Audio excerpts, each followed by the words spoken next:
You're here today. We thought you were going to be promoting your last book, but it turns out you've got something completely new for us. Do you want to tell me a little bit about it to start off? Yeah, I'm here under false pretences. Yes. I was approached by the festival about 8 months ago. I had a book out in paperback last year, 18 months ago, and I said I'll promote that. But then in May this year, the MP's expenses scandal happened, and I went away to Somalia, as one does, to work for UNICEF, as I do. And I came back and I found all these scandals unspooling in front of our very eyes day after day, and I thought, wow, somebody's got to write a book about that.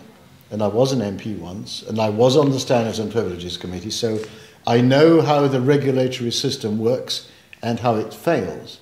And here it's failed so spectacularly that I wouldn't say I was inspired, but I was provoked to write this book. So you've got the book here with you today. I mean, it must be something you feel quite strongly about, I suppose, for you to go out there so soon and write a book. I feel strongly? You bet I feel strongly. Having been an MP for 4 years, I had some idea there was certain finagling of the expenses system, but that so many MPs should be making claims beyond reason and some beyond belief, actually about half of them. And I thought I was in a good position to explain how it began, how it unfolded, and what we should do about it. So, I mean, you've mentioned, like, your past. I mean, you said you're an MP, you're doing all this charity work. How would you feel that's, like, tied in and made you, like, in a good position to write something like this? In the House of Commons, there's something called the Standards and Privileges Committee, which had just begun when I was an MP. And William Hague, bless him, the then Conservative leader, decided to invite me as an independent to take one of their positions. So I had a front-line view of how complaints against MPs for fiddling their expenses and other alleged abuses were dealt with. And it was pretty bad then, but not totally outrageous. But then in 2002, the House of Commons got rid of its Parliamentary Commissioner for Standards, Elizabeth Filkin. And I explain in the book I'm not promoting that this was when the thing really took off, because MPs got a message, well, I can fill my boots. Anything goes. Nobody ever told me I could charge £400 a month for my grocery bills. I could charge hundreds of pounds for petty cash. So maybe you may argue that the principal motive in writing this book is sour grapes. God, I could have been so rich and I'm not. Well, we'd like to think that you wouldn't have followed suit. But I'm not sure. Nobody ever tempted me, did they? So would you say the situation escalated quite quickly from, like, being something which you could kind of almost ignore to something that's completely outrageous? They saw it coming.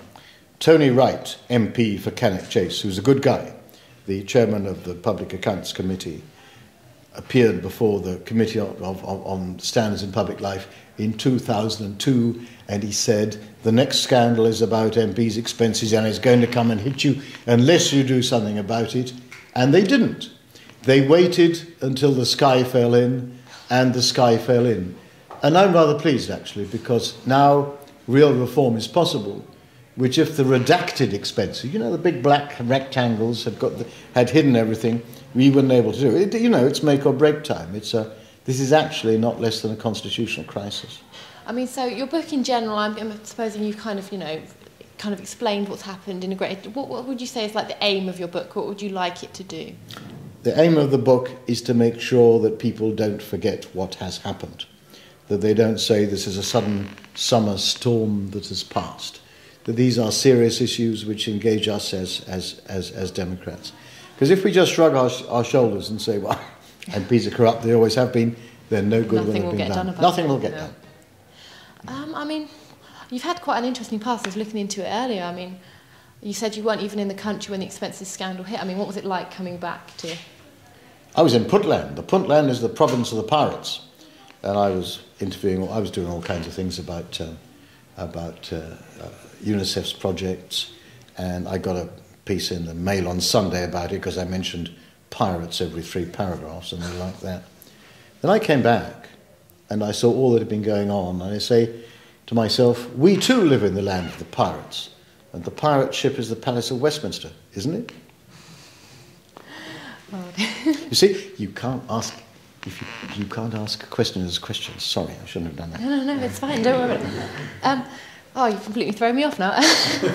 Anyway, I mean, going back a slight little bit, I mean, the book you were going to promote, did you want to talk a bit about that? It was a sort of prelude to this. When I tell you that the subtitle was New Labour's Breach of Trust, Yeah. it was about scandals that have arisen in the... You know, I was elected in '97 on an issue of public trust in public life, and I thought that the Labour government cared about this, but they appeared not to. There were a number of repeat offenders in the cabinet. Peter Mandelson, now the Noble Lord, was one. David Blunkett was another. John Prescott. I mean, it goes on and on. But it's more than that. They took us to war on what turns out to be a false pretext, and we all know that. So I wrote a book about this, but this is that was, if you like, is the prequel to this. Yeah. So this is kind of like expands on that. This is kind of like... Yeah, now we got them nailed. Yeah. Now we know what they were up to. And of course it's across both sides of the House. But I think we have to understand that it was on the Labour government's watch. Yeah. Labour set the weather. They allowed this to happen. They completely ignored the Committee for Standards in Public Life under Sir Alistair Graham, as if it didn't matter. And they had this coming to them, and it's come to them. So I think we're at a critical point now. It's make or break time. Yeah. Either we say it's a summer storm when it'll go away, or else we demand a new politics. Starting in Appledore. Yeah, so you've had it now. We're going to start it here right today. So you're launching your book today. I mean, it's kind of like you said, like a progression. This is what's happened now. We need to do something about it. I mean, do you have any particular ideas yourself about what should be done? Do I ever have ideas? There happens to be an entire chapter called A Democratic Blueprint, and it consists of a number of ideas. One is we need electoral reform. We need the proposals of the Kelly Committee on MPs' allowances and expenses enacted in full. We need a clear out of the House of Commons to all those MPs who've betrayed the people's trust. And you will notice that up till now, it's a few backbenchers and backwoodsmen who have gone. Yeah. Not a single frontbencher on either side has been removed, so it's up to us.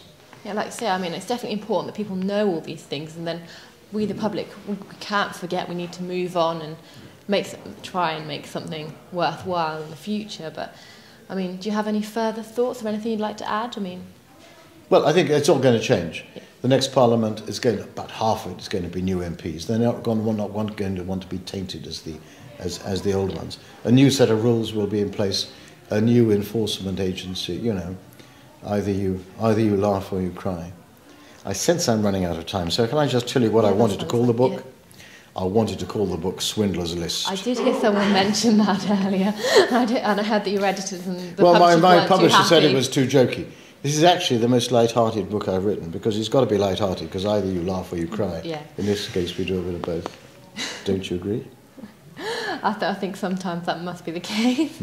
And so I don't think you've actually mentioned what is the actual title of your book that you did choose. Oh, it's very kind. I'm not promoting it, but it's actually called A Very British Revolution, because British revolutions, they just kind of go, they're half-hearted. We've never had an enforced change of regime since the Civil War, perhaps because of the Civil War.